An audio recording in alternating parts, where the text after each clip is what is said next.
18 years after brilliant black aerospace engineer Dr. Elijah Carter died in a suspicious crash, his daughter Janelle walks into Ether Dynamics seeking a mechanic job. When the company's revolutionary Skyhawk X prototype fails during an investor demonstration, arrogant CEO Preston Maddox publicly dares the grease monkey to fix it, expecting humiliation. Instead, Janelle's methodical repair stuns everyone, especially Preston, who doesn't realize he's just invited his greatest threat inside. As Janelle uncovers her father's stolen designs and the deadly corporate secrets behind his death, the outsider in worn overalls transforms into the whistleblower who will dismantle an empire built on stolen genius and bring long overdue justice to her father's legacy. Just before we get back to it, I'd love to know where you're watching from today. And if you're enjoying these stories, make sure you're subscribed because tomorrow's special episode is one you definitely don't want to miss.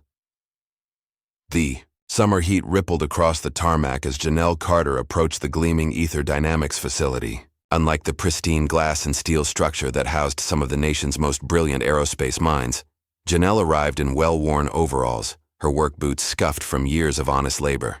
Her calloused hands gripped a worn leather tool bag, her father's, as she pushed through the revolving doors into a world that wasn't built for people like her. The reception area buzzed with activity. Men in crisp white shirts and women in tailored blazers moved with purpose, their security badges swinging from lanyards as they hurried to important meetings. Janelle approached the front desk, where a receptionist with perfectly manicured nails looked up with a practiced smile that quickly faltered. "I'm here about the temp mechanic position," Janelle said, her voice steady despite the receptionist's skeptical once-over. 20 minutes and 3 security checkpoints later, Janelle stood at the entrance to Hangar 7, the crown jewel of Ether Dynamics testing facilities.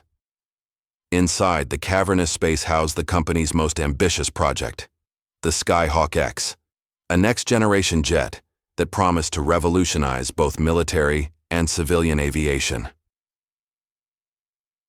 The moment she stepped through the doors, conversations quieted. Engineers turned, their expressions shifting from curiosity to dismissal in seconds. A tall man with graying temples snickered to his colleague, just loud enough for Janelle to hear. "Looks like someone took a wrong turn at the janitor's office." Janelle kept her eyes forward, her jaw set. She'd heard worse. At the center of the hangar, surrounded by a group of men in expensive suits, stood Preston Maddox. Even without the introduction, Janelle would have known he was in charge. Everything about him, from his perfectly tailored three-piece suit to his commanding stance, screamed power and privilege. His silver cufflinks caught the light as he gestured toward the sleek aircraft behind him. "Gentlemen, the Skyhawk X represents the future of American aerospace dominance," Preston announced to the VIP investors and military officials. Its proprietary combustion system delivers 30% more thrust, while consuming 20% less fuel than anything currently in service. As Preston continued his pitch, a young technician with a clipboard approached Janelle. "You must be the new hire," he said, extending his hand. "I'm Liam Rivas, Junior Systems Tech." "Janelle Carter," she replied, shaking his hand firmly. HR said, "You'd be starting today. They didn't mention you'd be walking into the middle of Preston's dog and pony show for the investors." Liam grimaced. "Bad timing."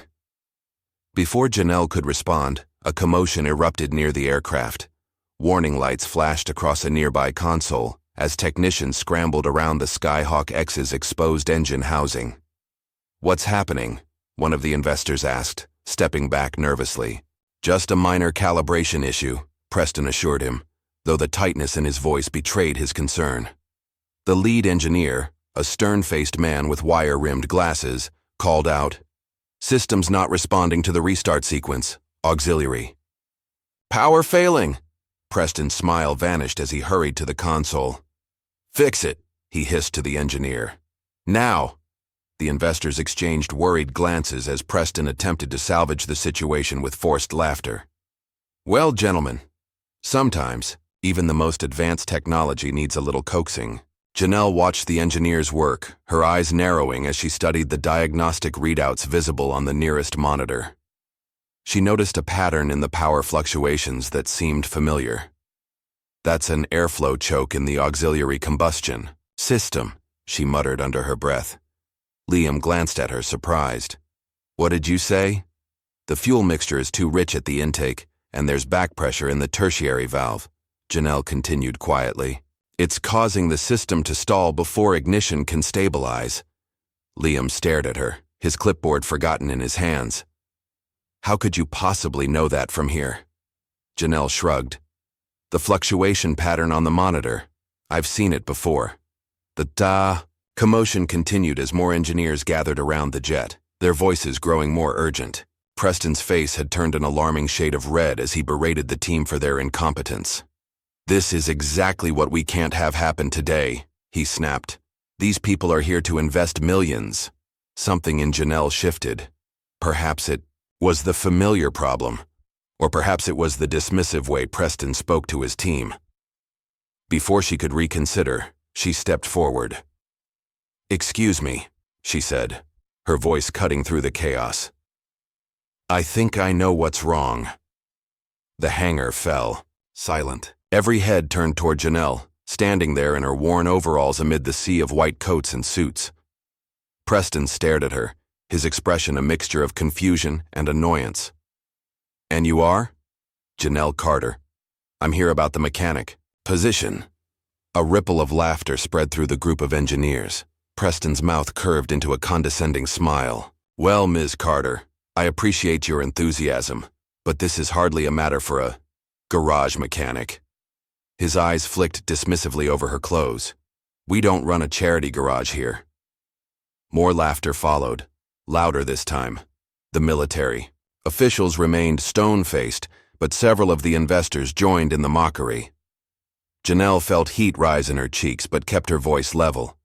The airflow is choking at the auxiliary combustion chamber because the fuel mixture is too rich. The tertiary valve is experiencing back pressure, which is why your ignition sequence keeps failing. Preston's smile hardened. And you determined this from across the room, without access to our proprietary systems or specifications? I can see the diagnostic readouts from here, Janelle replied. The pattern is pretty clear. Preston glanced at the nearest investor, sharing a look of amusement. Well, gentlemen, it seems we've been wasting millions on engineering degrees when we could have simply hired. What was it you do again? I fix engines, Janelle said simply. Preston's smile widened as he saw an opportunity to deflect attention from the embarrassing malfunction. You know what?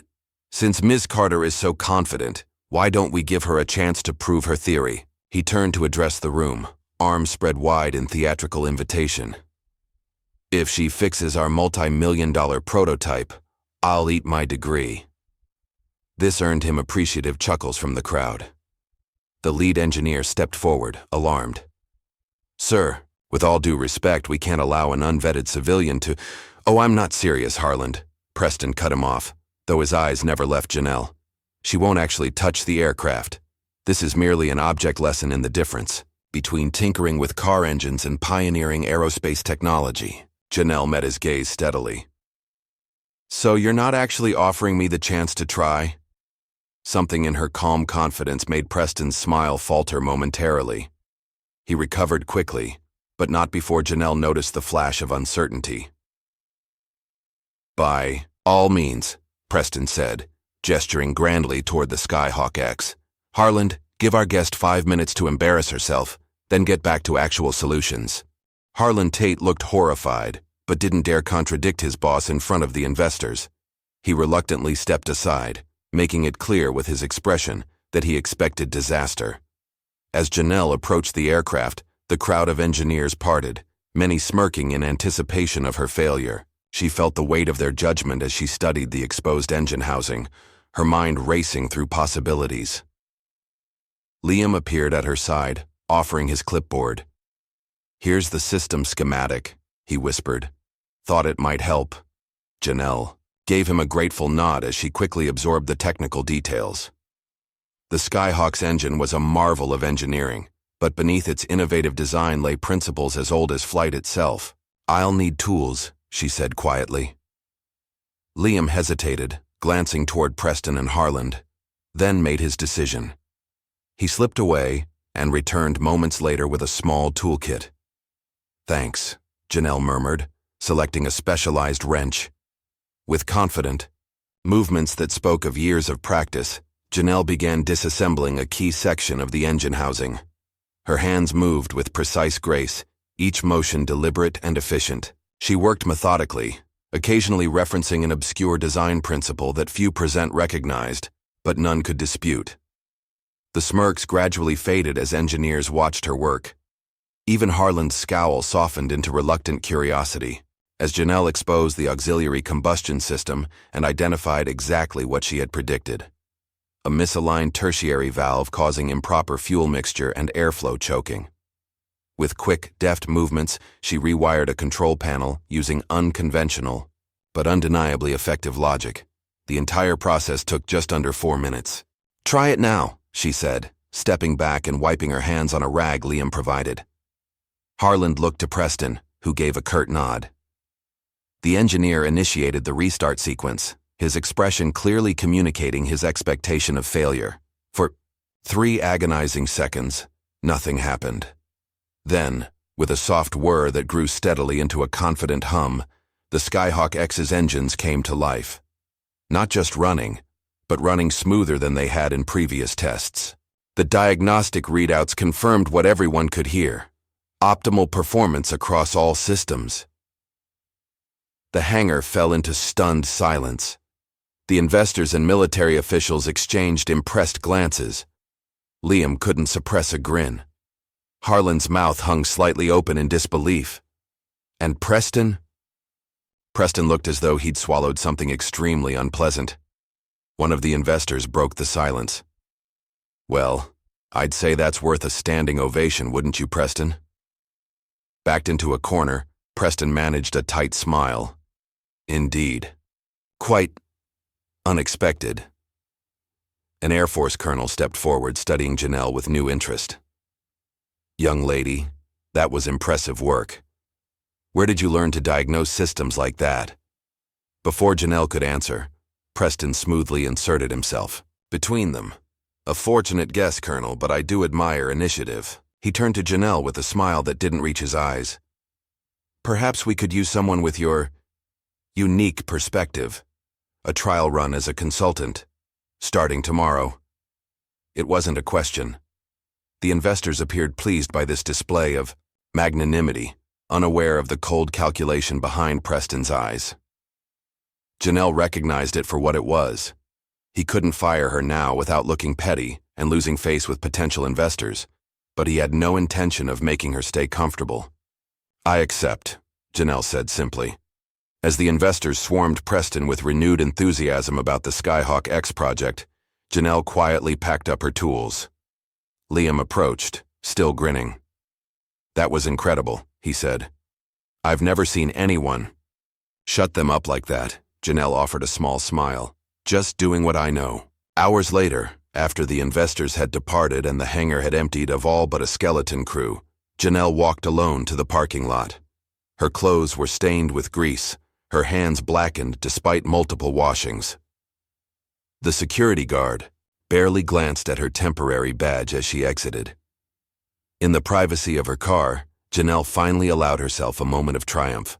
She pulled out a worn photograph from her wallet, a smiling black man in an engineer's coat standing beside a prototype jet engine. "One step closer, Daddy," she whispered, touching the faded image gently before starting her car and driving away into the night. The next morning, Janelle returned to Ether Dynamics with her father's tool bag and a quiet determination. Gone was the element of surprise. Today, she'd face the full brunt of a workplace that had already decided she didn't belong. The moment she stepped into the hangar, the atmosphere shifted. Conversations halted mid-sentence. Engineers who had witnessed yesterday's demonstration suddenly found their computer screens fascinating. A few junior techs offered tentative nods, but most simply pretended not to see her. Harlan Tate stood at the central workstation, surrounded by his inner circle of senior engineers. When he spotted Janelle, his face hardened. "Well, if it isn't Preston's new publicity stunt," he announced, loud enough for everyone to hear. "Come to perform more parlor tricks?" A few engineers laughed, though their amusement seemed forced. Janelle kept her expression neutral as she approached the workstation where Liam was busy inputting data. "Morning," she said quietly. Liam glanced up, relief evident in his face at the sight of a friendly presence. "Hey, glad you came back. I wasn't sure you would after yesterday." "It takes more than a few cold shoulders to scare me off," Janelle replied, setting down her bag. "Well, I've been assigned to get you set up. Preston's orders." Liam lowered his voice. "Though between us, I think he's hoping you'll get overwhelmed and quit by lunch." Janelle's lips curved in a small smile. "Then he's going to be disappointed." As Liam showed her to a workstation on the periphery of the main floor, far from the central action and tucked beside a supply closet, Janelle observed the social dynamics of the hangar. Harlan's group of older engineers clearly ran the technical side of things, their decades of experience earning them respect and deference from the younger staff. They were also, she noted, exclusively white men over 50. "That's the old guard," Liam explained, following her gaze. "They've been here since Ether was just a defense contractor startup. Most of them worked together at Lockheed or Boeing before Preston recruited them. And they don't like change," Janelle observed. Liam snorted. "That's putting it mildly. They barely tolerate the computer systems from this decade." After setting up her credentials and explaining the basic protocols, Liam hesitated. "Look, I should warn you. They think you're just here as a diversity hire, a PR puppet for Preston to parade in front of investors and the media. That's ironic, considering Preston was ready to humiliate me yesterday." "Preston plays all angles," Liam replied with a shrug. "If you fail, you're a joke. If you succeed, he takes credit for discovering you. Either way, he wins." "We'll see about that," Janelle said quietly. As the morning progressed, Janelle was assigned basic diagnostic tests. Work, far below the complexity of what she'd handled yesterday. She completed each task with methodical precision, refusing to give anyone ammunition against her competence. During a break, Liam approached with 2 coffee cups, offering one to Janelle. "Want to see something cool? If you're up for a little exploration." Curious, Janelle followed him through a labyrinth of corridors to a rarely used section of the facility. Liam swiped his badge at a dusty door marked Archive Storage B. "Nobody comes back here anymore," he explained as they entered a dimly lit room filled with filing cabinets and old computer terminals.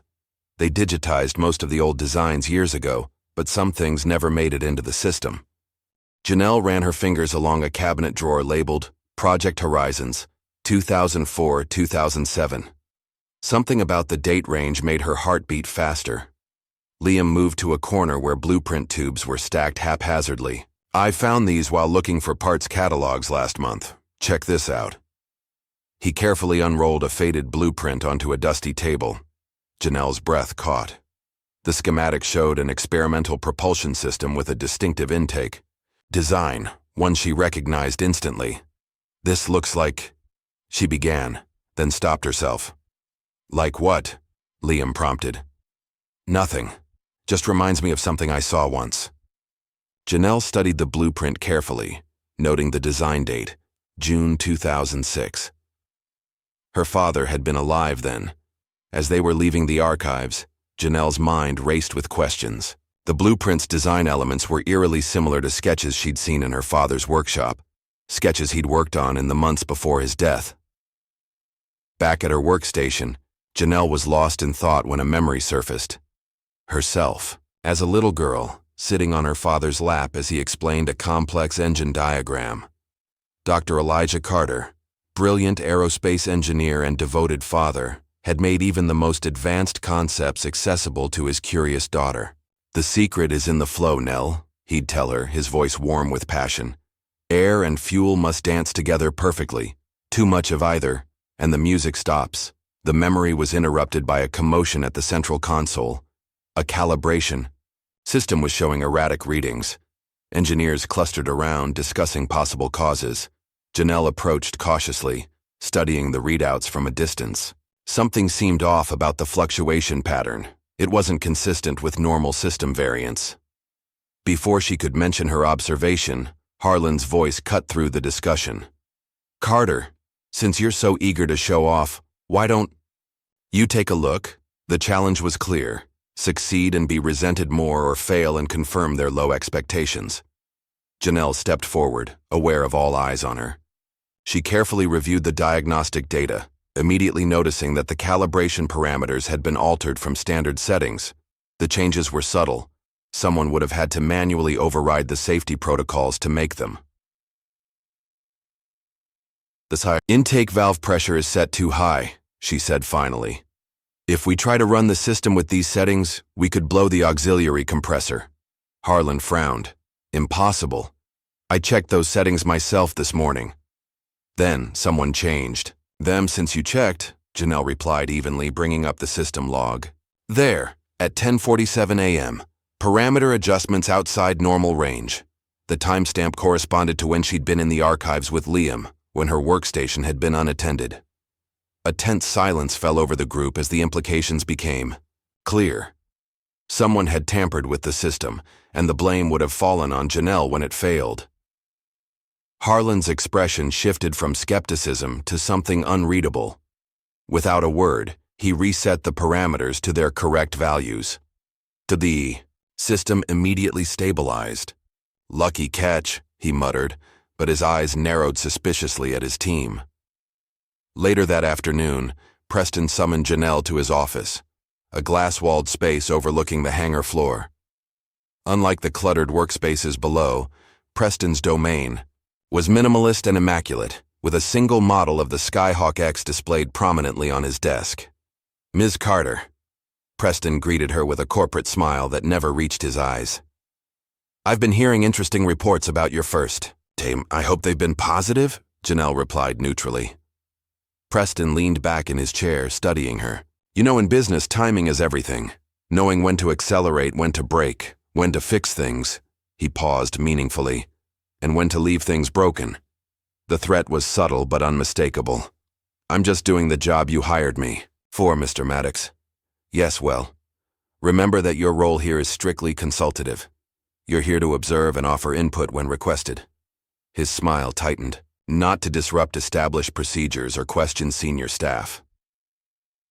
As Janelle returned to her workstation, she felt eyes following her across the hangar floor. Word of the tampered calibration system had spread, and with it, divisions were forming.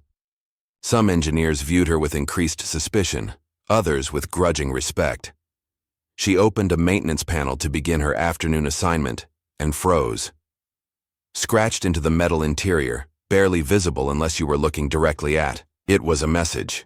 The truth is buried in the blue jet. The handwriting was unmistakable, the same slanted script her father used in his notebooks. That evening, after most staff had departed, Janelle and Liam stayed behind to work on a system diagnostic that Harlan had urgently assigned just before leaving, a transparent attempt to saddle her with overtime. You don't have to stay, Janelle told Liam as they worked. This is obviously busy work meant to punish me. Liam shrugged. I don't mind. Besides, I'm learning more watching you work than I did in my first 6 months here. As they tested various system parameters, Janelle introduced a sequence that struck Liam as unusual. Wait, that's not standard protocol, he said, watching her input a complex algorithm. What are you doing? It's a system override technique, Janelle explained. Sometimes you need to bypass the standard checks to see what's really happening. Underneath, Liam stared at the code sequence. I've never seen this approach before. It's not in any of our manuals. That's because it's not Ether's technique. Janelle hesitated, then added quietly, My father taught it to me. Recognition dawned in Liam's eyes. Your father? Carter. Elijah Carter? The engineer who died in that prototype crash about 15 years ago? Janelle's hands stilled on the keyboard. 18 years ago, but yes. I read about him in school. He was brilliant. His papers on propulsion dynamics are still referenced in aerospace engineering programs. Liam's expression shifted to one of awe. That's why you know all this. You're his daughter. Janelle nodded slowly. I'd appreciate if you kept that to yourself. Of course. But why? That legacy could open doors here. If the board knew who you were, if they knew who I am, Janelle interrupted, her voice dropping to a whisper. They'd bury me like they did him. Liam's brow furrowed. What do you mean? The official report said it was a mechanical failure during a test flight. Janelle's eyes hardened. My father triple-checked every system before each test. He'd been warning the company about design flaws. For weeks, they ignored him, then blamed him when exactly what he predicted happened. And you think someone here was responsible? I know they were. Janelle closed the maintenance panel. And I'm going to prove it. The early morning silence of Ether Dynamics' archive room enveloped Janelle as she methodically compared blueprint after blueprint. She'd arrived 2 hours before her shift, using the temporary access badge Liam had programmed to give her entry to the restricted areas. The risk was worth it. Spread before her were 2 sets of designs, digitally archived copies of her father's prototypes from 18 years ago, and the current Skyhawk X schematics she'd downloaded from the company server. At first glance, they appeared entirely different nomenclature, different material specifications, even different design philosophies.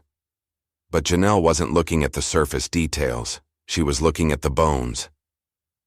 There you are, she whispered, tracing her finger along a distinctive fuel delivery system in the Skyhawk X plans.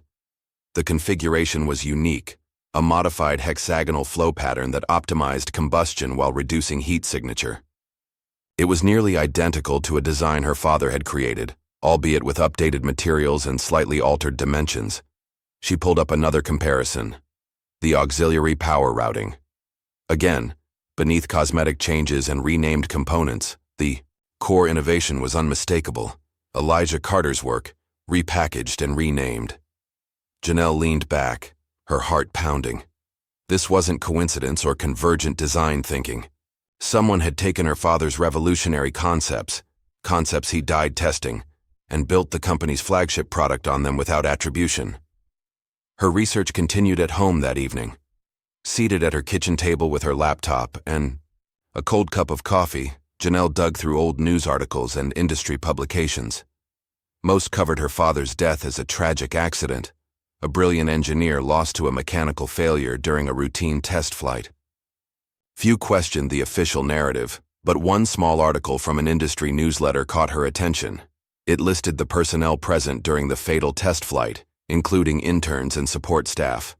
Near the bottom of the list, P. Maddox, engineering intern. Janelle stared at the name. Preston Maddox had been there when her father died. Not just at the company, at the actual test site.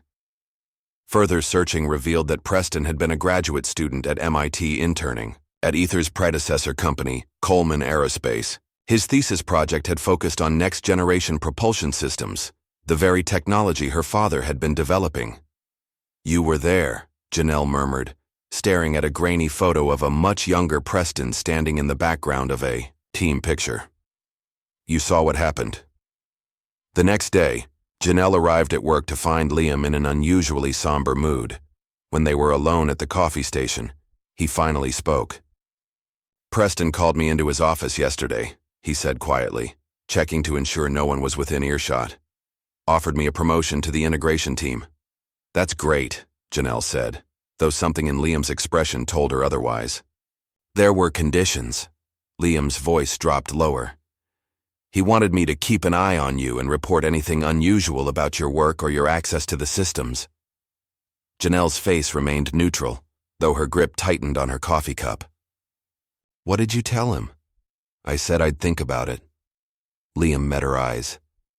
Then I went home and recorded everything he said.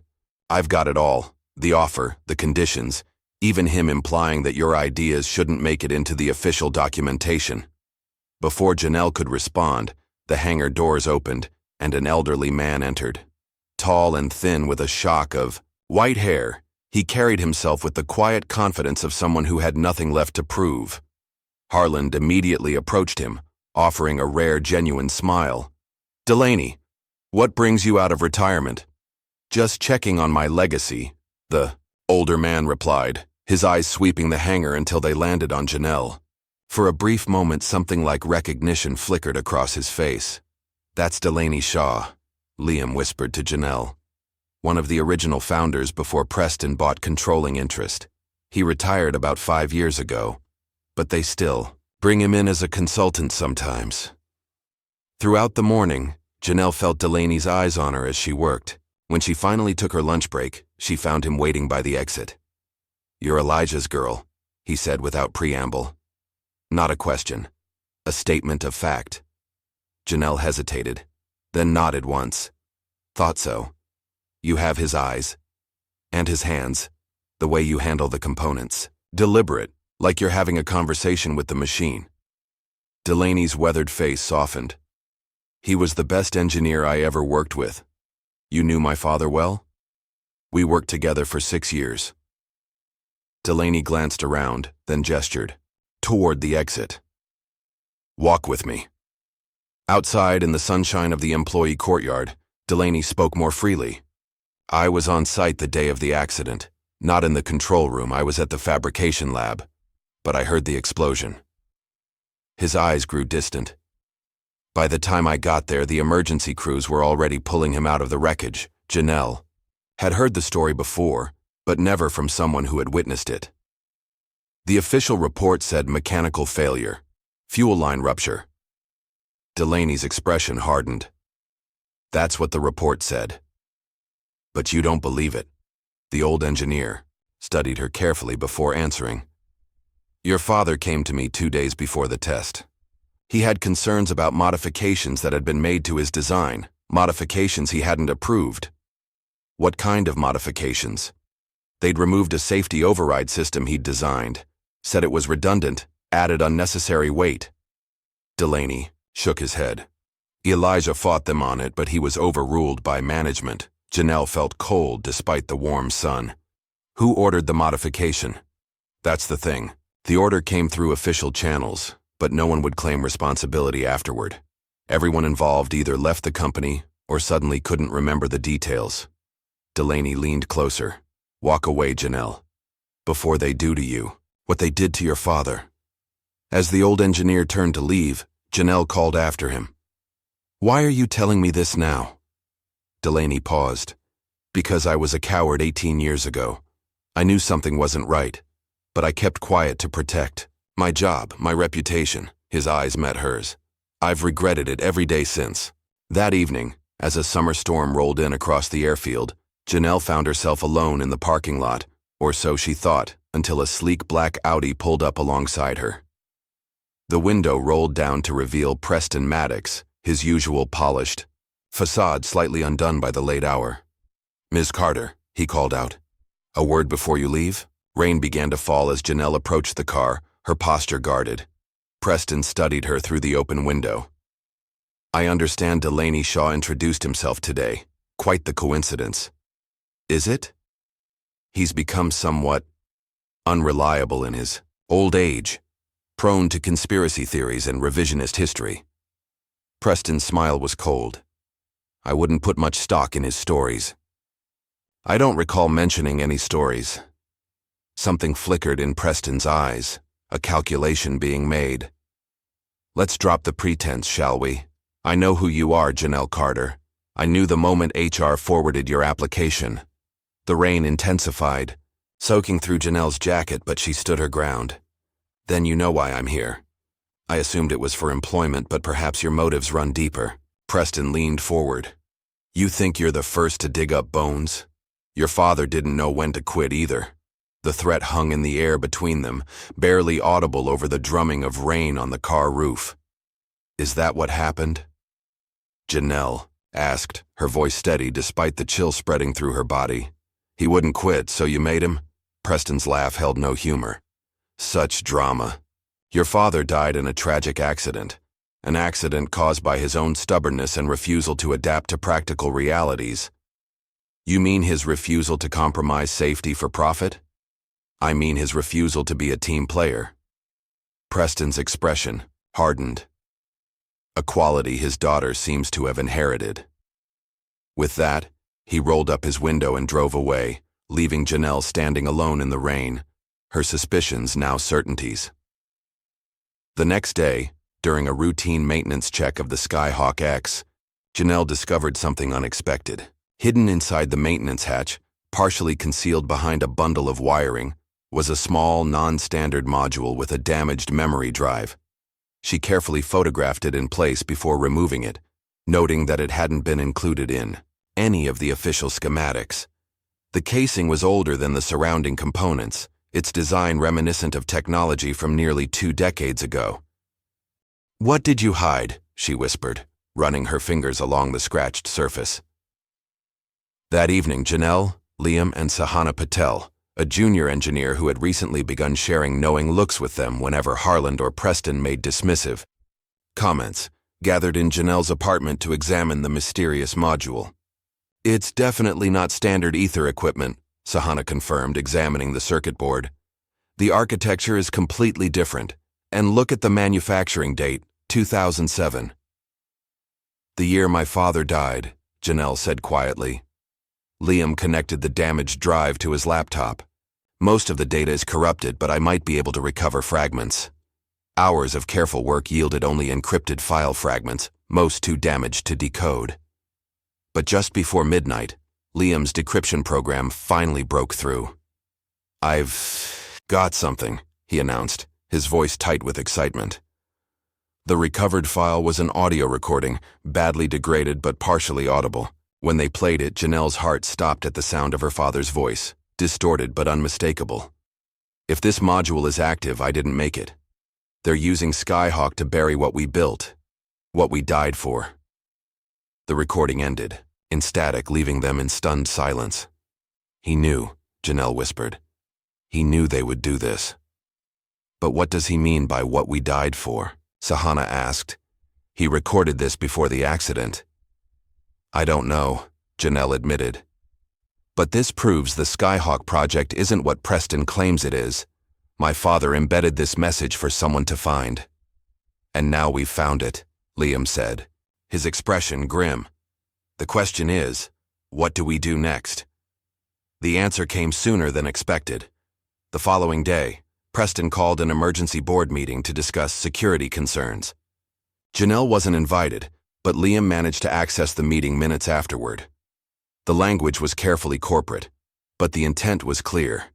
Preston had convinced the board that Janelle's unconventional methods posed potential risks to proprietary technology. Her access to systems was to be restricted, and her work closely monitored. "He's trying to box you in," Liam explained as they reviewed the document. "Make it impossible for you to find anything else without triggering security protocols." "Then we need to work faster," Janelle replied, her determination only strengthening. "Before he buries the truth completely." Gray clouds hung low over the airfield as the Skyhawk X prepared for its scheduled test flight. In the control room, engineers monitored systems, while Preston entertained a group of Defense Department officials who had come to observe the demonstration. Janelle stood at the EGATC, back of the room, officially there to consult but effectively sidelined by Preston's new restrictions. She watched the test pilot, Rick Donovan, run through his pre-flight checks with practiced efficiency. "All systems nominal," Rick reported over the comm. "Ready for engine start sequence." Harland, at the lead console, gave the go-ahead. "Cleared. For startup, proceed with test protocol Alpha 7. As the engines powered up, Janelle's eyes remained fixed on a specific readout, the auxiliary power system she had modified days earlier. Without authorization, she had installed a manual override that bypassed the automated controls. If anything went wrong with the main system, the pilot could activate it directly. The Skyhawk X taxied smoothly to the runway, its sleek form gleaming, despite the overcast day. Preston's voice carried across the control room as he boasted to the officials about the aircraft's capabilities. "This will revolutionize tactical air support," he proclaimed. "Faster response time, higher ceiling, longer range, all with a reduced infrared signature that makes it nearly invisible to current detection systems." The jet accelerated down the runway and lifted gracefully into the air. For the first 8 minutes, everything proceeded according to plan. The Skyhawk X executed a series of maneuvers that demonstrated its agility and responsiveness. Then, at 12,000 feet, something changed. "I'm getting fluctuations in the main power grid," Rick reported, his voice professional but tense. Significant. Drop-in thrust. Harland leaned forward, suddenly alert. Readings confirm power degradation. Switch to backup systems. Backup systems not responding, Rick replied. Primary controls becoming sluggish. The atmosphere in the control room shifted instantly from confident demonstration to crisis management. Engineers scrambled to diagnose the problem as the aircraft began losing altitude. "What's happening?" one of the officials demanded. Preston's smile had vanished. "Just a minor anomaly. Our systems have redundancies. Main engine failing." Rick's voice cut through the room. "Attempting restart sequence." Janelle pushed her way to the front, ignoring protests from security. "Rick, listen to me. There's a manual override panel under the right console. Black switch with a red guard." Preston whirled to face her. "What are you talking about? There's no such—" "I see it," Rick confirmed, activating now. For 3 terrifying seconds, nothing happened. Then the readout stabilized as auxiliary power rerouted through Janelle's modified system. "I have control again," Rick reported, relief evident in his voice. "Systems stabilizing, returning to base." The control room erupted in confused activity, relief mixed with urgent questions about what had just happened. But Janelle's focus remained on Preston, whose face had drained of color. "You installed an unauthorized system on my aircraft?" hissed, grabbing her arm and pulling her away from the others. "I installed a safety measure," Janelle corrected him, pulling free from his grip. "One that just saved your test pilot and your multi-million-dollar prototype. This is sabotage. Industrial espionage." "No," Janelle countered, her voice rising despite herself. "Sabotage is what happened to that engine. Someone deliberately compromised the power routing system, the exact same way my father's prototype was compromised 18 years ago." Preston's eyes narrowed. "You have no proof of that." "I will," Janelle promised. "And when I do, everyone will know what really happened to Dr. Elijah Carter." After the Skyhawk X landed safely and the crisis management team took over, Preston quickly moved to control the narrative. At an emergency briefing, he described the incident as a routine error that demonstrated the aircraft's exceptional fail-safe capabilities. "There will be no formal investigation," he announced to the gathered engineers. "Our internal team will review the telemetry data and make necessary adjustments before the next test flight." Janelle stood to object, but Preston cut her off. "Ms. Carter's consulting contract is suspended pending a security review. Security will escort her from the premises immediately." As security approached, Liam stepped forward. "Sir, with all due respect, Janelle's override saved the aircraft.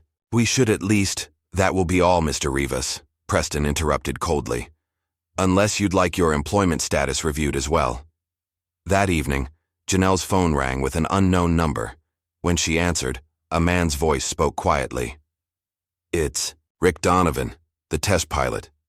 How did you get my number?" "Liam gave it to me. I had to call. Whatever you did to that aircraft saved my life today."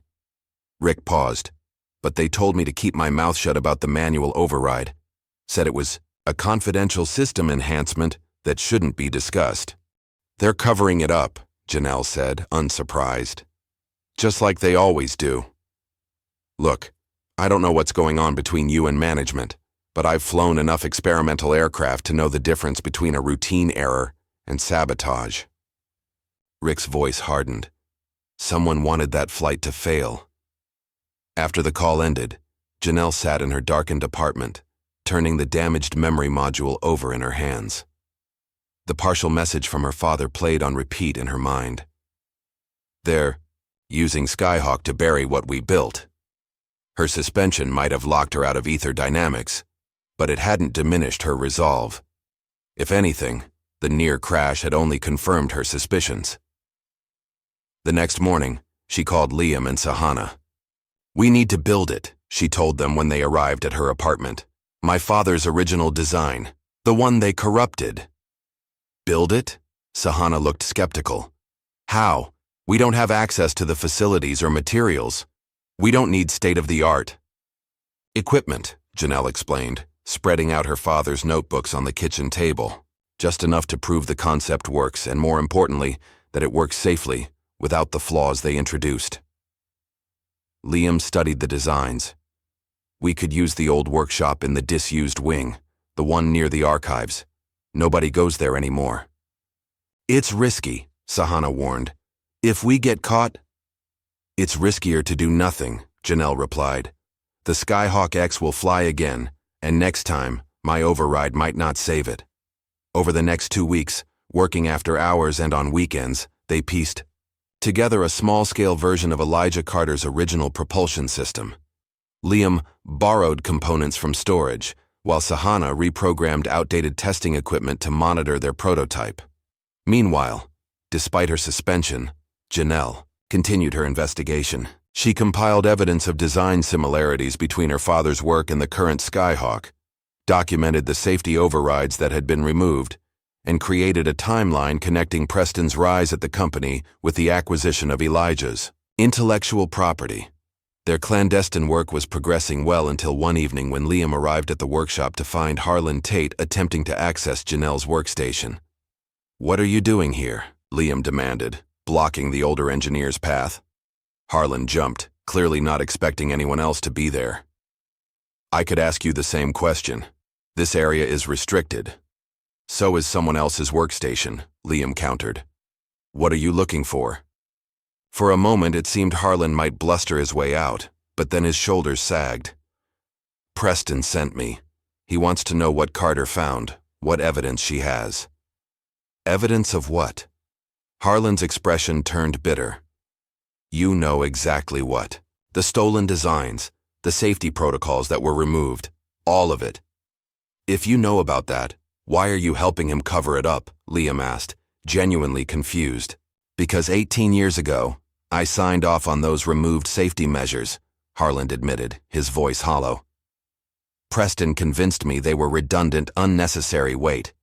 When the prototype crashed and Elijah died, I realized what I'd done. But by then it was too late." "So you've been covering for Preston all these years?" "He has evidence of my negligence. If the truth comes out about Carter's death, I'll face criminal charges." Harlan's eyes met Liam's. "I have grandchildren, Rivas, a reputation. I can't go to prison at my age." The following day, the Ether Dynamics Board convened again. Preston pushed for Janelle's immediate termination and a complete security lockdown on the Skyhawk project. "She's unstable, fixated on conspiracy theories about her father's accident," Preston argued. "She's installed unauthorized modifications to our prototype and accessed restricted archives." The vote seemed headed in Preston's favor until Liam entered the boardroom unannounced, carrying a thumb drive. "Before you vote," he said, addressing the board directly, "you should hear this." He played the audio recording he'd made weeks earlier, Preston offering him a promotion in exchange for spying on Janelle, admitting knowledge of her father's designs, and instructing Liam to ensure certain documentation disappeared from the system. The boardroom fell silent as the recording ended. Preston's face had turned an alarming shade of red. "This is taken completely out of context," he sputtered. "It's been edited, manipulated." "The full recording is available for forensic analysis," Liam replied calmly, "along with timestamps and metadata." The board chair, a stern woman in her 60s, removed her glasses. "I believe we need to reconsider this vote and perhaps open a more thorough investigation into these allegations." The vote to terminate Janelle failed. Instead, the board authorized an internal review of the Skyhawk project's development history and the circumstances surrounding Dr. Elijah Carter's death. Preston stormed from the boardroom, but his victory was short-lived. That evening, as Janelle visited her mother's grave with fresh flowers, she finally allowed herself to break down. "I wanted to be just like him, Mom," she whispered, tracing the adjacent headstone that marked her father's resting place. "I dreamed of being a fighter pilot, designing planes that would change the world. But after he died, I couldn't bear to even look at an aircraft." She wiped away tears. "But now I'm finishing what he started. I'm making it right." Unknown to Janelle, at that very moment, Sahana was making a breakthrough. The memory drive they'd found in the Skyhawk X had finally yielded its secrets after weeks of painstaking data recovery. When Janelle returned to her apartment, Liam and Sahana were waiting, their expressions a mixture of triumph and grim satisfaction. "We got it all," Sahana announced, her voice trembling with excitement. "Your father's complete designs, his test logs, and—" She paused. "A safety override system he documented before being ordered to remove it. The same override that would have prevented his crash," Liam added quietly. Janelle stared at the screen, at her father's meticulous notes, and the damning evidence they contained. After 18 years, the truth was finally in her hands. "What do we do now?" Sahana asked. Janelle's phone lit up with a notification. She'd been following a tech journalist on social media for weeks, observing his coverage of aerospace innovation and corporate ethics. Now she had a story for him. "Now," she said, her finger hovering over the contact button. "We make sure everyone knows what happened." She pressed send on a message that would change everything. "I have evidence of stolen designs and unsafe engineering practices at Ether Dynamics that led to a fatal crash 18 years ago. Are you interested?" The response came almost immediately. "Very. When can we talk?" The morning sun had barely crested the horizon when Janelle's phone began buzzing incessantly. Overnight, the tech world had exploded with the news. The article, "Stolen Legacy: How Ether Dynamics Built an Empire on a Dead Man's Genius," had gone live at midnight and was already trending across every major platform. Janelle sat at her kitchen table, coffee growing cold as she scrolled through the reactions. The journalist Marcus Webb had done a masterful job of presenting the evidence. Side-by-side comparisons of Elijah's designs with the Skyhawk X, testimonials from anonymous engineers, and a timeline connecting Preston's rise with the acquisition of Elijah's work. Her phone rang again. "Liam." "Have you seen it?" he asked without preamble. "I'm looking at it now," Janelle replied, her voice steady despite the turmoil inside her. "It's more than I expected. It's everywhere. The stock is already down 15% in pre-market. Trading," Liam paused. "And there are protesters gathering outside Ether headquarters." Janelle moved to her window and looked down at the street. A news van had parked across from her apartment building. "They're here too." "Are you ready for this? Once you step outside, everything changes." Janelle thought about the 18 years of silence, of questions without answers, of a brilliant legacy buried by corporate greed. "I've been ready since the day he died." Mid-morning, the story had reached mainstream news outlets. Video footage showed dozens of protesters outside Ether Dynamics, holding signs demanding accountability and justice for Dr. Elijah Carter. Social media was flooded with hashtags. "Justice for Elijah" and "Dar's Ether Lies" were trending nationally. Preston's response came swiftly and ruthlessly. A press release from Ether Dynamics categorically denied all allegations, describing them as the vindictive fabrications of a disgruntled temporary employee with a personal vendetta. The company announced it was pursuing legal action against both Janelle and the publication for defamation. More damaging was the coordinated character assassination that followed. Suddenly, fabricated records of prior misconduct appeared online. Allegations that Janelle had been fired from previous jobs for incompetence, that she had a history of making false claims against employers, even suggestions that she was mentally unstable, obsessed with conspiracy theories about her father's death. "They're trying to destroy your credibility," Sahana said as they gathered in Liam's apartment, which had become their makeshift headquarters since Janelle's building was surrounded by reporters. "It was expected," Janelle replied, her calm exterior masking the hurt she felt at seeing her character so publicly maligned. "Preston has too much to lose. He'll try everything." "The good news," Liam interjected, "is that people aren't buying it. The technical evidence is too strong, and your father's reputation in the engineering community was impeccable." Later that afternoon, Janelle received an unexpected call from Marcus Webb. "The story's blowing up bigger than anything I've covered before," he told her. "Tech Insight wants to do a live interview segment with you tonight. Are you willing?" Despite Her private nature, Janelle understood the importance of controlling the narrative. "Yes," she said, "I'll do it." The interview, conducted via video link from Liam's apartment, was a turning point. Facing the skeptical questions of the host, Janelle displayed a quiet confidence and technical knowledge that impressed viewers. She didn't rant or accuse. She simply presented facts, calmly refuting the personal attacks against her while redirecting attention to her father's legacy and the evidence contained in the data drive. "This isn't about revenge," she explained, her voice steady. "It's about truth and accountability. My father dedicated his life to creating safer, more efficient aircraft. The technology he developed could have saved lives and advanced aerospace engineering by decades. Instead, it was stolen, stripped of critical safety features and used to build corporate profits." When the host pressed her on whether she had evidence connecting Preston directly to her father's death, Janelle was carefully precise. "What we have is proof that safety overrides designed by my father were deliberately removed before his fatal test flight, the same overrides that would have prevented the crash. We have documentation showing Preston Maddox was present during that test and later incorporated my father's designs into projects he claimed as his own innovations. The evidence speaks for itself." By the end of the interview, the tide of public opinion had shifted decisively in Janelle's favor.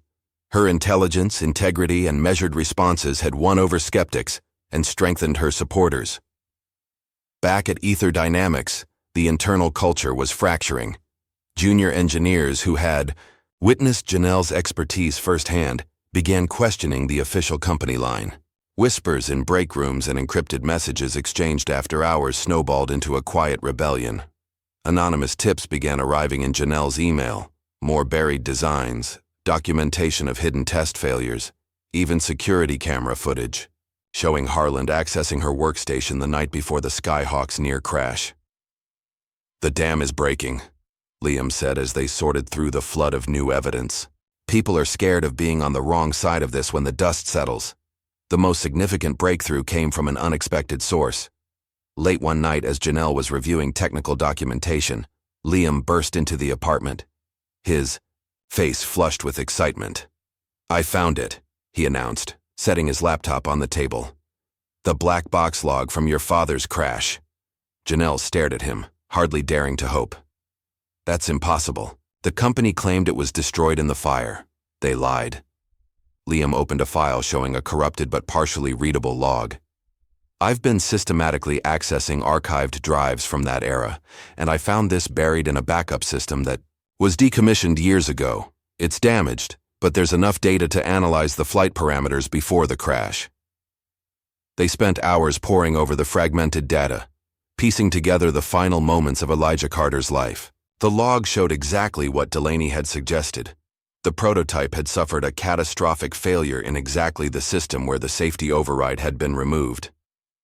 "This proves it wasn't mechanical failure or pilot error," Janelle whispered, her finger tracing the waveform that represented her father's final moments.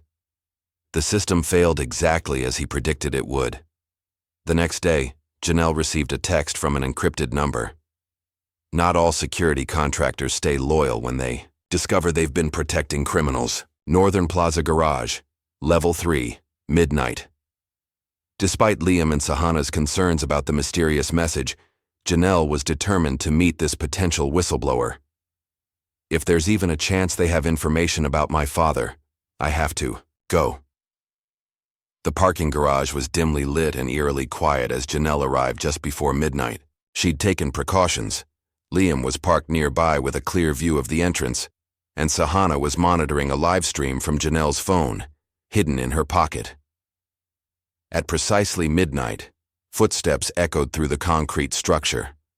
A woman emerged from the shadows, tall, athletic, with close-cropped gray hair and the hyper-vigilant bearing of someone accustomed to assessing threats. "Janelle Carter," the woman stated, rather than asked. "I'm Catherine Reeves. I was head of internal security at Coleman Aerospace during the time of your father's death." "You were there?" Janelle asked, her heart racing. "I was responsible for securing the test site that day." Catherine's expression remained neutral, but her eyes held regret. What I'm about to give you could result in criminal charges against me for violating multiple NDAs, but some things matter more than legal agreements. She handed Janelle a USB drive. These are internal memos from 18 years ago that were supposed to be destroyed during the merger with Ether. Emails showing Preston Maddox specifically pressured the test coordinator to proceed, despite your father's safety concerns. Janelle stared at the small device in her palm. Why now? Why not come forward years ago? Fear. Career preservation. Shame. Catherine looked away. All the usual cowardly reasons, but watching history repeat itself with the Skyhawk X, I couldn't stay silent anymore. As Catherine turned to leave, Janelle called after her. Will you testify if it comes to that? The poor, former security chief paused. If it means justice for Elijah Carter, yes. While Janelle was securing this critical evidence, Preston was making his own desperate moves. He called an emergency board meeting and proposed a complete corporate restructuring, selling off the Skyhawk division to a foreign subsidiary, erasing connections between current projects and past designs, and pivoting the company toward new technologies. This is our only option to contain the PR damage and protect shareholder value, Preston argued to the assembled board members. We sever the infected limb to save the body.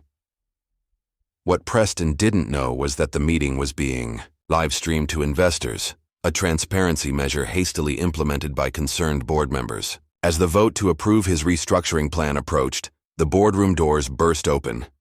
Liam entered first, followed by Janelle and Sahana. Behind them came Marcus Webb and a camera operator. Before you vote, Janelle announced to the stunned board, there's evidence you need to see. Despite Preston's furious objections, the board chair allowed Janelle to proceed. On the large presentation screen, they displayed the black box log, the security officer's emails, and testimony from 3 engineers who had worked with Elijah and witnessed Preston's actions. The evidence was damning and irrefutable. As investors watching the live stream began flooding the company with calls, the board meeting dissolved into chaos. Preston shouted accusations of corporate espionage and threatened lawsuits against everyone present, but his words fell on deaf ears. The shareholders had seen enough. The restructuring vote was unanimously rejected, and a motion to suspend Preston pending a full investigation passed with only one dissenting vote, his own. The weeks following Preston's suspension were a whirlwind of activity at Ether Dynamics. The board appointed an interim CEO, Dr. Cynthia Morrow, a former Air Force colonel with a PhD in aerospace engineering and a reputation for uncompromising integrity. Unknown to most, she had been a contemporary of Elijah Carter's in graduate school. Janelle was reinstated with a formal apology and given unrestricted access to company archives to continue her investigation. The atmosphere in the hangar had transformed. Engineers who had once sneered at her now sought her input, and Harland, Tate's inner circle, had dissolved as each member scrambled to distance themselves from the growing scandal. On her first day back, Janelle found a handwritten note on her workstation. My office, 2 p.m., C. Morrow. Dr. Morrow's office was Spartan, compared to Preston's elaborate space. Instead of modern art and status symbols, her walls displayed aerospace schematics, technical awards, and a framed photo of a young Cynthia with a group of engineers, including Elijah Carter. Your father was brilliant, Morrow said without preamble, as Janelle entered. Too brilliant for some to handle. I left the private sector because I couldn't stomach watching mediocre men take credit for exceptional work, particularly from those they deemed outsiders. She pushed a file across her desk. I've authorized full access to your father's complete design archives. Everything Ether acquired from Coleman Aerospace, including projects that were buried because they were too advanced for the technology of the time. Janelle opened the file with trembling hands. Inside were blueprints she'd never seen, concepts her father had developed but never had the chance to build.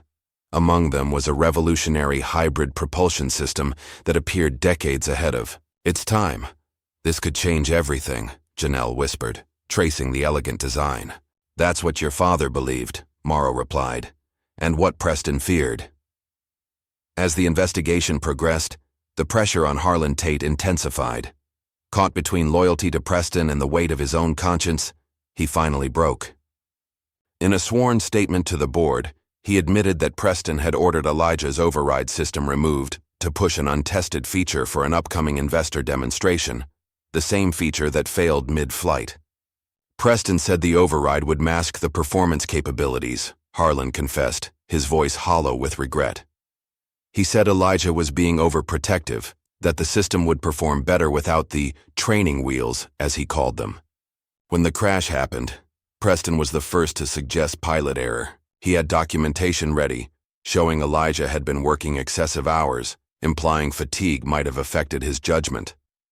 The confession sent shockwaves through the company and the industry. Investigations by both the FAA and the Justice Department were opened, and Preston's assets were frozen pending criminal inquiries.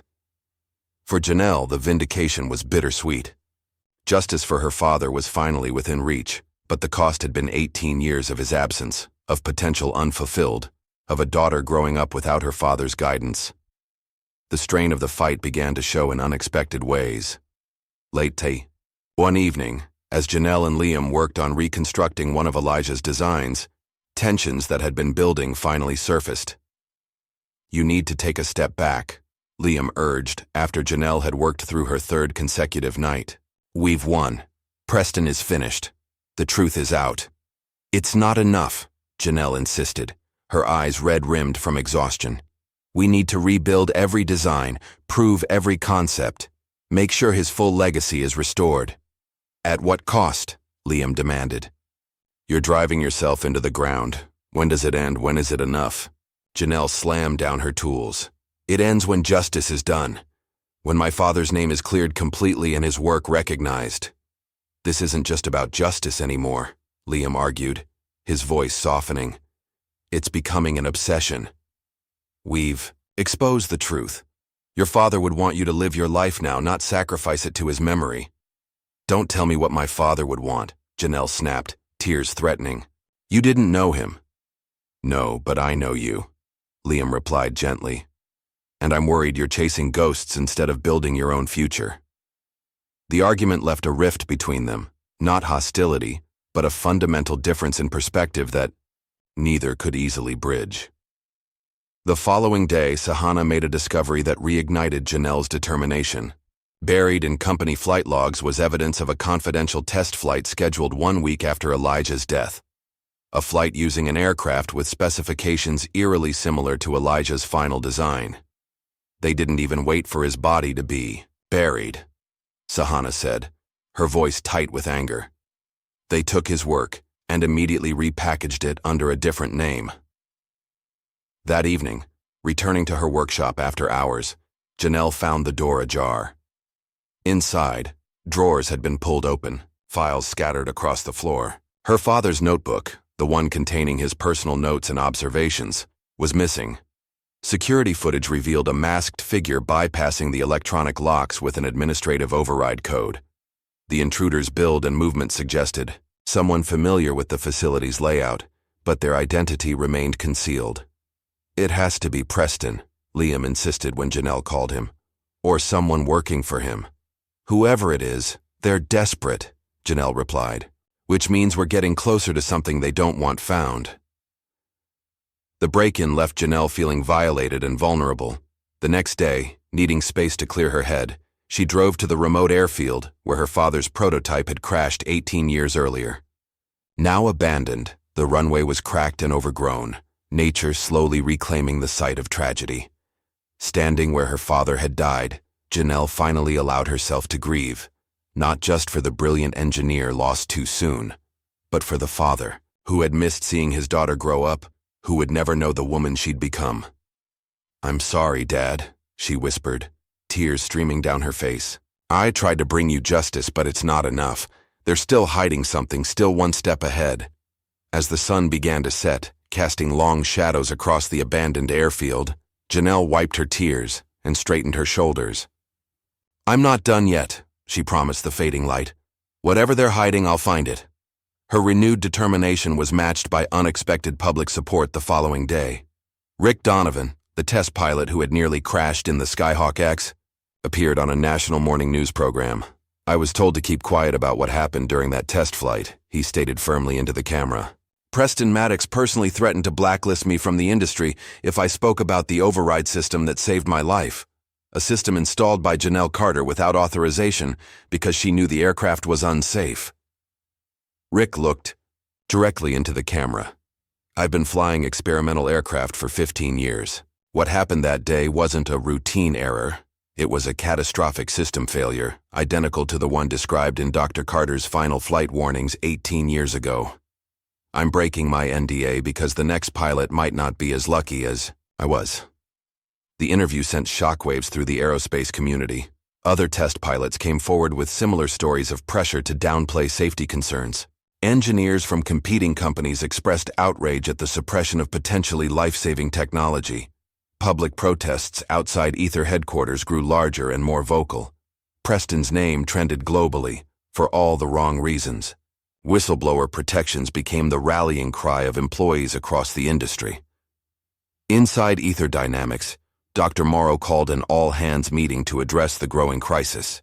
Effective immediately, we are establishing a corporate ethics committee with full investigative powers, she announced to the assembled staff.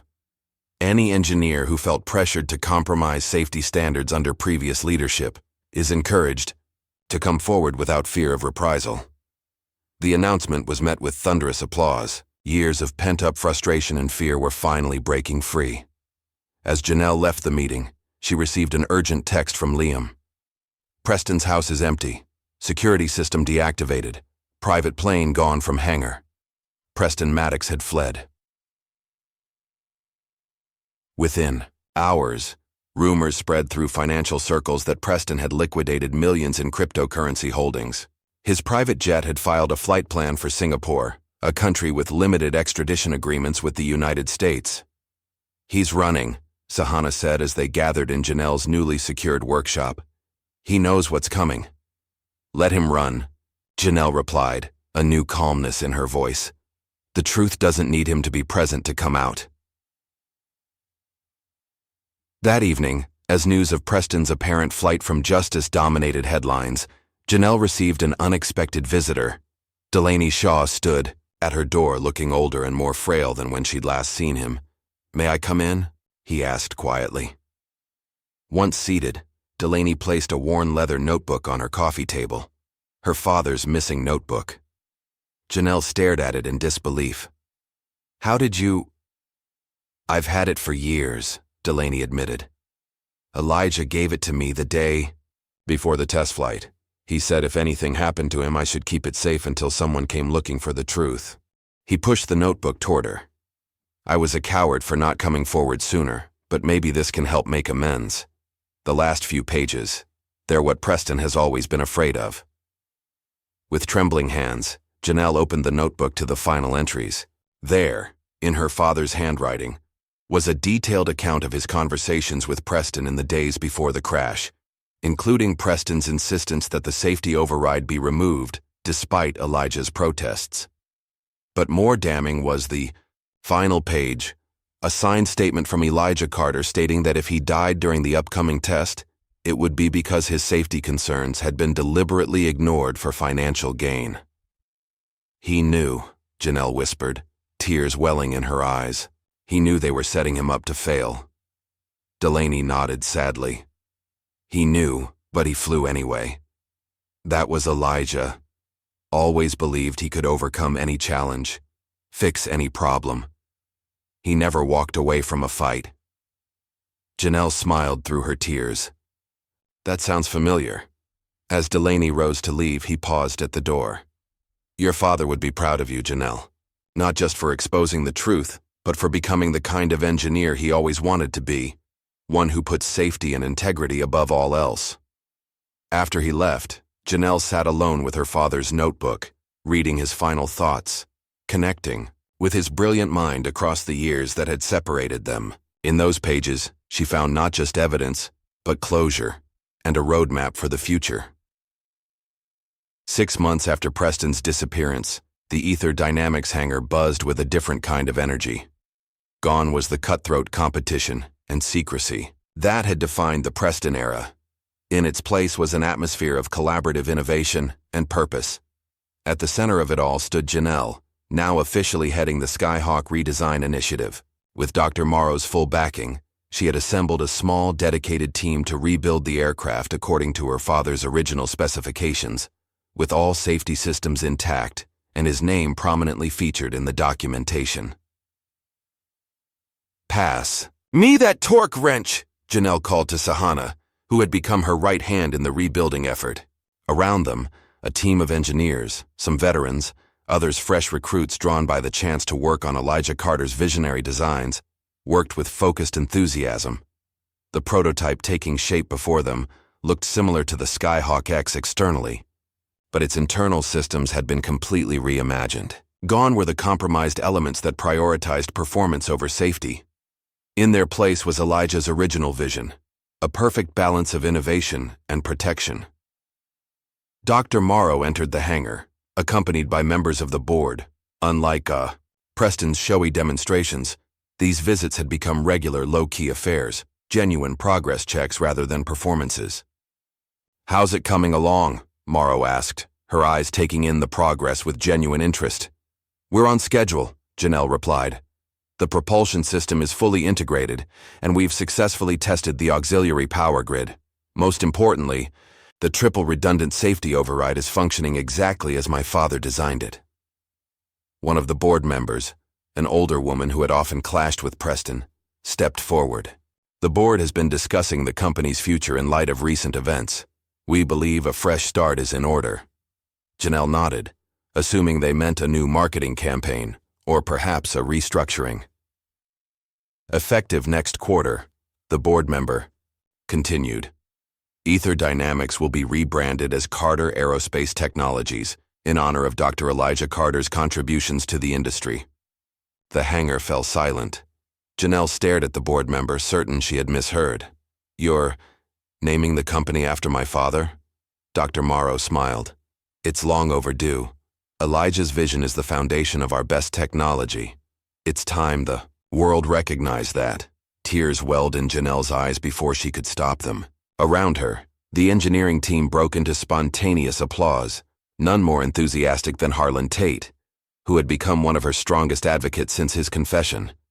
Later that day, as news of the rebranding spread through the company and the industry, Janelle received word that Preston Maddox had been located in Singapore and was being extradited to face charges of corporate fraud, intellectual property theft, and negligent homicide. The trial became a media sensation. Day after day, the courtroom filled with journalists, industry insiders, and members of the public, captivated by the story of stolen genius and long-delayed justice. Harlan testified, visibly aged by the strain of finally speaking the truth. So did multiple whistleblowers, each sharing pieces of the pattern of deception and safety compromises that had defined Preston's leadership. On the third day of proceedings, Janelle was called to the stand. Walking to the witness box, she felt the weight of 18 years of questions, of grief, of searching. She was no longer the outsider in worn overalls who had entered Ether Dynamics on a dare. Now she was the engineer leading the rebirth of her father's legacy. "Ms. Carter," the prosecutor began, "could you describe for the court your father's reputation in the aerospace engineering community?" Janelle spoke clearly, her voice steady. "My father was known for two things: his brilliant innovations in propulsion technology and his unwavering commitment to safety. He believed the two were inseparable, that true innovation protected lives rather than risking them. And based on your expertise and the evidence you've discovered, what happened to compromise those principles in his final project?" His safety override system was deliberately removed against his explicit warnings. The documentation we've recovered shows that Preston Maddox ordered this modification to showcase performance capabilities to investors, despite being informed of the catastrophic risks. Preston, sitting at the defense table in an immaculate suit that couldn't hide his diminished presence, stared at her with cold hatred. As questioning continued, Janelle maintained her composure, explaining complex technical concepts in terms the jury could understand. She didn't allow emotion to color her testimony, letting the facts speak for themselves. Then came the surprise that shifted the entire trial. Janelle's legal team submitted a piece of evidence that hadn't been previously disclosed, an old audio recording found in her father's tape recorder during the cleanup of his workshop. The courtroom fell silent as Elijah Carter's voice filled the room, captured in a conversation from 18 years ago. "I'm recording this because I need a record. Preston, you're asking me to remove a critical safety system for a demonstration flight. I've explained the risks, and I'm documenting that you're overruling my objections despite being informed that this modification creates an unacceptable safety hazard." Preston's younger voice responded, "The override makes the system look sluggish. To investors, we need to show the full performance envelope. You're being paranoid, Elijah. This is why you're still just an engineer while I'm moving into management. Sometimes you have to take calculated risks." "There's nothing calculated about this," Elijah countered. "It's reckless. If anything happens during that flight—" "Nothing will happen," Preston interrupted. "And if it does, well, that's why we have insurance."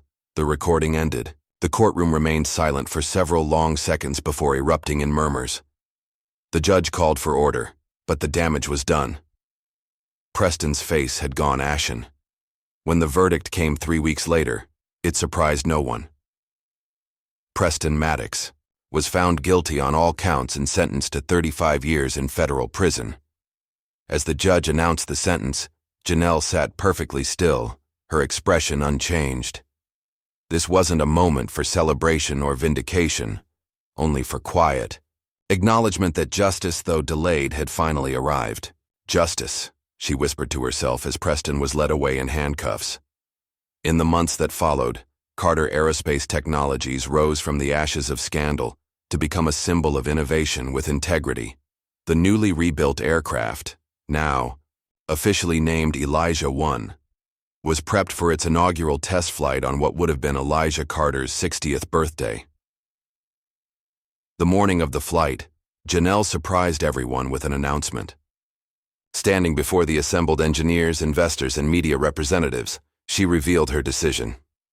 "As the head of this project, I've overseen every detail of the Elijah 1's reconstruction," she began. "I know this aircraft inside and out. Every system, every safety protocol, every contingency, which is why I will be serving as test pilot for today's flight." A murmur ran through the crowd. Dr. Morrow stepped forward. "Janelle, are you certain? We have qualified test pilots available." Janelle nodded, her decision unmovable. "This aircraft represents my father's vision and my own engineering expertise. There's no one better qualified to demonstrate its capabilities and safety features." As she walked toward the locker room to change, Liam caught up with her. Their relationship had been strained since their argument months earlier, but professional. Respect had never wavered. "You never mentioned you were a pilot," he said, falling into step beside her. "There's a lot I never mentioned," Janelle replied. "I got my license at 19, did advanced training at 22. It was my way of connecting with him after he died, understanding what he experienced." Liam hesitated, then said what he'd been holding back. "I'm leaving next month. Accepted a position with an NGO developing humanitarian drone systems in conflict zones." Janelle stopped walking, genuinely surprised. "That's a big change." "I learned something important from you," Liam admitted. "Engineering isn't just about building impressive things. It's about making a difference, saving lives." For the first time in months, the tension between them dissolved. Janelle offered her hand. "They're lucky to have you." Liam took it, then surprised her with a quick hug. "Fly safe up there."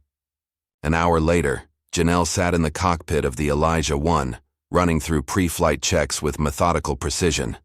The flight suit fit her perfectly, the helmet a comfortable weight. Through the canopy, she could see the crowd gathered. At a safe distance, colleagues, reporters, industry representatives, all watching with anticipation. "Control, this is Elijah 1, she spoke into her headset. "All systems nominal, request clearance for takeoff." "Elijah 1, this is Control," came Sahana's voice. "You are cleared for takeoff. Godspeed, Janelle." The engines hummed to life, not with the aggressive roar of the Skyhawk X, but with a confident, steady power that spoke of precise engineering and balanced design. As Janelle guided the aircraft down the runway, she felt a presence beside her in the cockpit. Not a ghost, but a legacy made tangible through steel and circuitry. "Let's show them what you built, Dad," she whispered, as the Elijah 1 lifted gracefully into the clear blue sky. The test flight was flawless. For 45 minutes, Janelle put the aircraft through a carefully planned series of maneuvers, demonstrating not just its performance capabilities, but its responsiveness and stability. The hybrid propulsion system, Elijah's most revolutionary concept, performed exactly as the simulations had predicted, delivering exceptional thrust with minimal fuel consumption and a dramatically reduced heat signature. Across the nation, the flight was being live-streamed. In schools, young black girls watched wide-eyed as Janelle Carter, engineer, pilot, daughter, soared through the sky in an aircraft of her own making. In universities, engineering students analyzed the revolutionary technology being demonstrated. In corporate boardrooms, executives reconsidered what was possible when innovation was paired with integrity. When Janelle finally brought the Elijah 1 in for a perfect landing, the applause was deafening. As she climbed down from the cockpit, cameras flashed and reporters called questions. But it was a small group of children, participants in a STEM education program invited to witness the historic flight, who captured her attention. A young, black girl no more than 12 pushed forward through the crowd, a notebook clutched in her hands. "Miss Carter, was it scary up there?" Janelle knelt to meet the girl at eye level, remembering herself at that age, sitting on her father's lap as he explained how engines worked. Not scary, exciting. The sky belongs to dreamers just as much as anyone else. The girl nodded solemnly. "I want to build planes too. My science teacher says girls don't become engineers, but I told him you did." Janelle's expression softened. "What's your name?" "Zoe." "Well, Zoe, you tell your teacher that Janelle Carter says he's wrong. The future, a flight needs your dreams." She gestured to the aircraft behind her. "Never let anyone steal your fire." As the crowd dispersed and the technical teams began their post-flight analyses, Janelle found a quiet moment alone beside the Elijah 1. She ran her hand along the smooth fuselage, feeling the culmination of 2 generations of Carter innovation beneath her fingertips. "We flew, Dad," she whispered. "Together." 1 year after the successful test flight of the Elijah 1, Carter Aerospace Technologies hosted a gala celebration unlike anything the industry had seen before. The company's main lobby had been transformed for the launch of the Elijah Carter Fellowship, a new initiative to fund engineering education for underrepresented youth.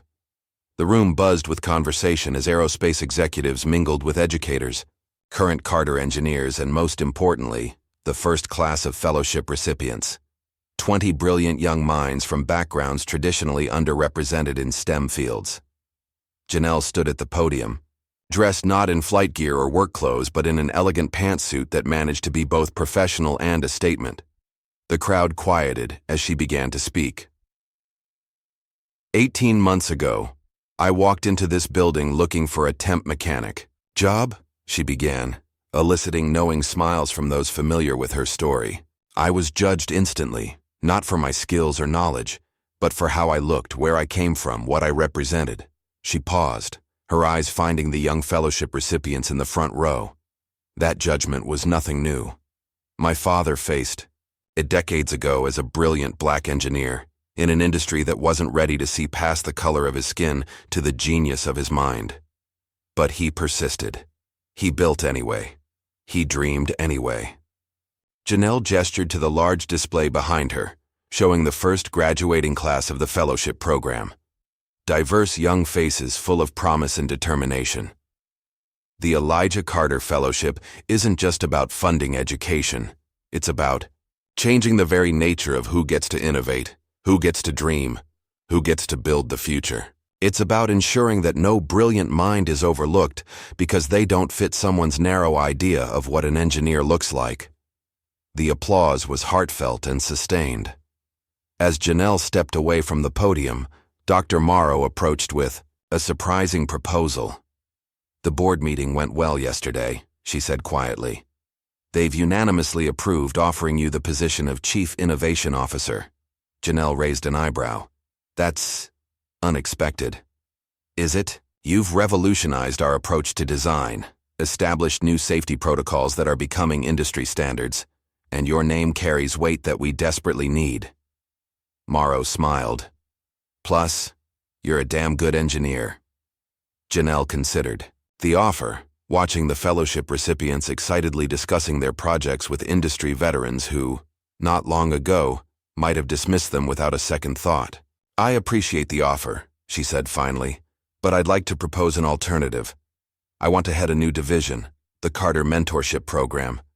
We'd work directly with engineering students, recent graduates, and career changers from underrepresented backgrounds. Morrow studied her thoughtfully. Instead of being in the executive suite, you want to be in the trenches, shaping the next generation? That's where I belong, Janelle confirmed. My father was a great engineer, but his greatest gift to me wasn't his designs. It was the time he spent teaching me, showing me how to see the world through an engineer's eyes. Later that evening, as the event wound down, Janelle found herself in conversation with Liam, who had returned for the celebration. His year working on humanitarian drone systems had changed him. His skin was tanned, his formerly neat appearance now more rugged, but his eyes held the same intelligence and humor. The mentorship program is perfect for you, he said, genuine admiration in his voice. You're a natural teacher. And you? How's saving the world going? Janelle asked with a smile. One drone delivery at a time, Liam replied. It's challenging work, but when you see medical supplies reach a village that's been cut off by conflict, he shrugged. Makes all those late nights worth it. Their conversation was interrupted by Sahana, now lead engineer for Carter's next generation projects. Sorry to interrupt the reunion, but there's someone you need to meet, Janelle. She introduced a young engineer who had recently joined the company, bright, eager, and clearly in awe of Janelle.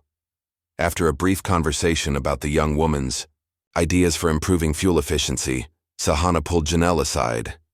She reminds me of someone, Sahana said with a knowing smile.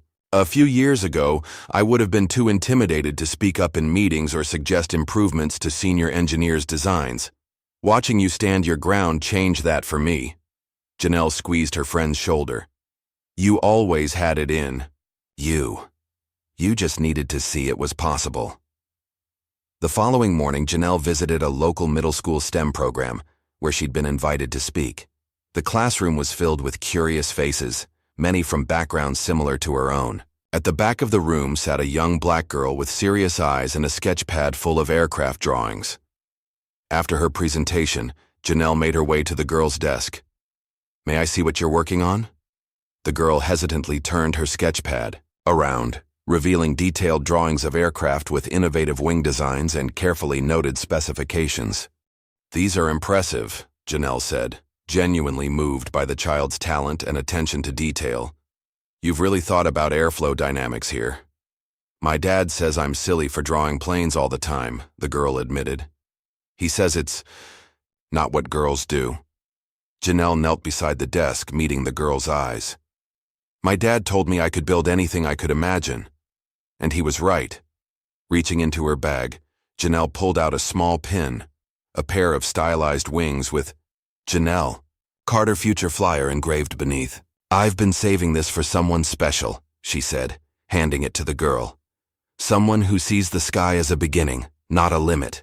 The girl's eyes widened as she carefully took the pin. This is the first one ever? The very first, Janelle confirmed, blinking back unexpected tears. Wear it proudly. That afternoon, Janelle returned to her office to find a package waiting on her desk. The return address was unfamiliar, but the handwriting on the label brought an immediate lump to her throat. It matched the handwriting in her father's notebooks. With trembling fingers, she opened the package to find a sealed envelope with "For Janelle" written across the front, and a note explaining that the letter had been found in an old storage crate during the clearance of a defunct aerospace facility. Janelle opened the envelope carefully, as if it might dissolve at her touch. Inside was a letter from her father, dated 3 days before his fatal flight. My dearest Janelle, if you're reading this, something has gone wrong. I pray that's not the case, but engineers plan for contingencies, so here we are. I've enclosed a photo of us from last summer. You sitting in the cockpit of that old Cessna, pretending to fly while I explained the controls. The joy on your face. That day is what I think of whenever I doubt my path. You asked me yesterday why I build things that fly. I told you it's because the sky is the greatest challenge. But the truth is simpler. I build because you're watching. Because someday, you'll build too. Maybe airplanes. Maybe something else entirely. What matters is that you'll know it's possible. Some people won't want you to succeed. They'll see your brilliance as a threat. Never let that stop you. Build anyway. Dream anyway. Fly anyway. This design I'm testing tomorrow, it's revolutionary, Nell. It will change everything if it works. And someday, perhaps you'll take it further than I ever could. For when you build your own wings, Dad enclosed was a faded photograph. 11-year-old Janelle in the cockpit of a small plane. Her father leaning in beside her, both beaming with identical smiles of wonder and possibility. Janelle held the photo to her heart, 18 years of grief and purpose crystallizing into a moment of perfect clarity. The letter wasn't just a goodbye, it was a handoff, a passing of the torch from one generation of innovation to the next. Months later, as Janelle watched a new class of mentees working on their first design project, she found herself sketching an idea that had been forming in her mind, an interatmospheric shuttle based on her father's propulsion concepts, but capable of reaching the edge of space. A true bridge between worlds. Time to go higher, she whispered to herself, adding details to the preliminary design. From her office window, she could see the Elijah 1 in the testing field, being prepped for another demonstration flight. The aircraft that had once represented stolen legacy now stood as a testament to persistence, to justice, to the power of truth to eventually break through even the most carefully constructed deceptions. Janelle watched the sunset glint off its wings. From the observation deck, her eyes sparkling not with the pain and determination that had driven her for so many years, but with something new, hope for a future where innovation served humanity rather than ego, where brilliance was recognized regardless of its packaging.